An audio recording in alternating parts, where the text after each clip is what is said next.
மக்கள் எல்லாருக்குமே வணக்கம். மகாநதி சீரியலில் வீக்கா பேர் செம famous. So Vijay and Kaveri இவங்க ரெண்டு பேத்துக்குமே கப்புலாக செம ஃபேன் பேஸ் இருக்கு.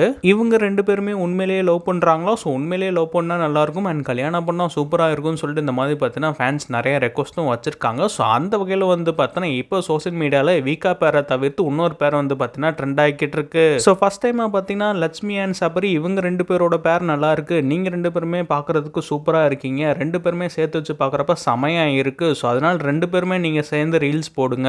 இதுக்கும் ஒரு கட்டத்துக்கு மேல போய் நீங்க ரெண்டு பேருமே லவ் பண்றீங்களா, நீங்க ரெண்டு பேருமே கல்யாணம் பண்ண போறீங்களான்ற அளவுக்கு பார்த்தீங்கன்னா இப்போதைக்கு ரூமர் ஸ்ப்ரெட் ஆகிக்கிட்டு இருக்கு. ஸோ இவ்வளோ நாள் வீக்கா பேருன்னு சொல்லிட்டு பேசிட்டு இருந்த ஃபேன்ஸ்ல பேருமே திடீர்னு சபரி அண்ட் லட்சுமிக்கு ரெண்டு பேருமே ஷிப் பண்ண ஆரம்பிச்சிட்டாங்க. அண்ட் வீக்கா பேரோட சபரி அண்ட் லட்சுமியோட பேரும் சூப்பரா இருக்குன்ற மாதிரி கமெண்ட்ஸும் படிக்க முடியுது. ஸோ இவ்வளோ நாள் சுவாமி தான் கிளாரிஃபிகேஷன் கொடுத்துட்டு இருந்தாரு. நாங்க ரெண்டு பேருமே லவ் பண்ணல, சீரியல்ல நாங்க ரெண்டு பேருமே ஒன்னா நடிக்கிறோம் தவிர நாங்க ரெண்டு பேருமே ஜஸ்ட் ஃப்ரெண்ட்ஸ் தான் சொல்லிட்டு. ஸோ இதுல இருந்து இவர் இப்போ எஸ்கேப் ஆகி இன்னொருத்தர் மாட்டிக்கிட்டாரு. அது யாருன்னு பார்த்தோன்னா இப்போ சபரி. ஸோ அதனால சபரி என்ன சபரி மேரேஜ் ஆகலன்னு சொல்லிட்டு கலாய்ச்சிட்டு இருக்காரு.